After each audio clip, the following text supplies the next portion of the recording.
vậy quyết tân quân eo quỷ.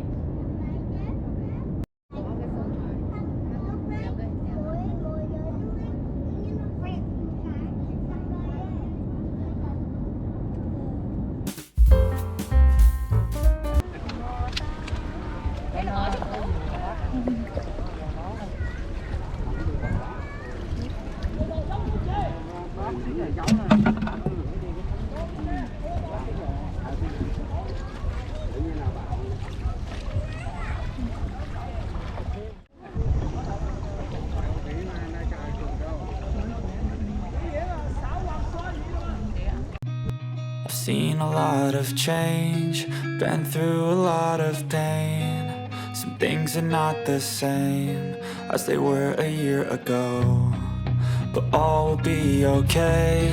I move on each and every day. The past is where it stays, way back a year ago. I've changed for the better this time. I thought I would never be fine. I strive just to say I'm alright, and for the first time in a long time I'm alright.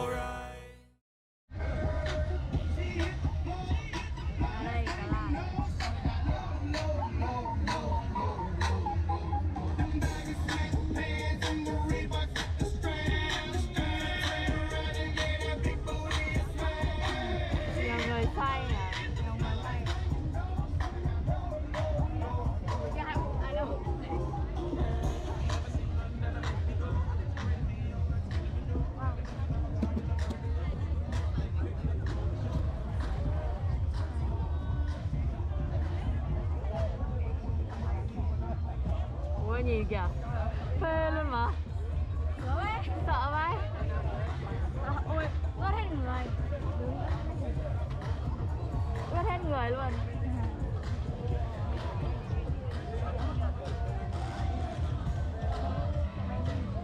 Khổ nhất thế giới.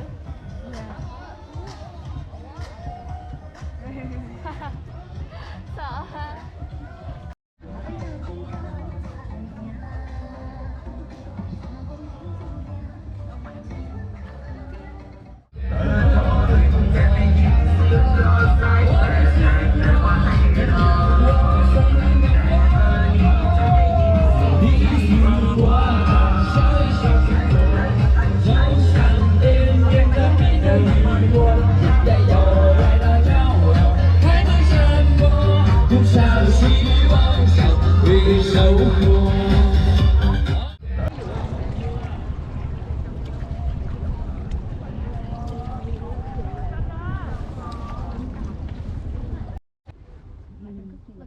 Nó cắn môi rồi. Wow. Wow. Thấy là nó quen mình. Chân câu đi chân. Kia có con kia kìa, câu thử đi. Đấy ở dưới gốc này bé. Này bé tí. Nó đang bò lại này. À, mày dính bẫy rồi. Cái cắt nó một. À, giật lên. Không, nhẹ nhẹ thôi. Ôi. Cho nó cắn chặt đi. Wow, wow. Oh. Đây ở trên này. Nó dính vào thân cây luôn rồi. Nó dính ở trên thân cây. Còn con ở đây có con.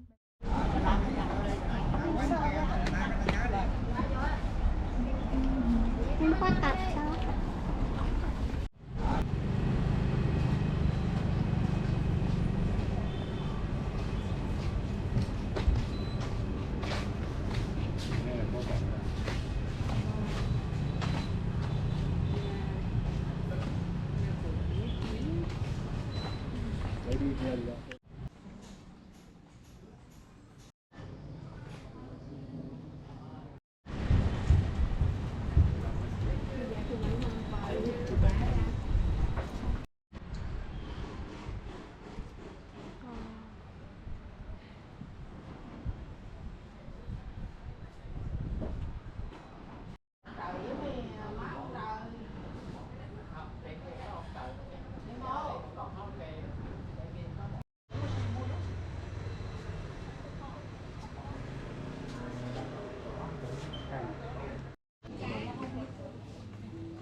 Thank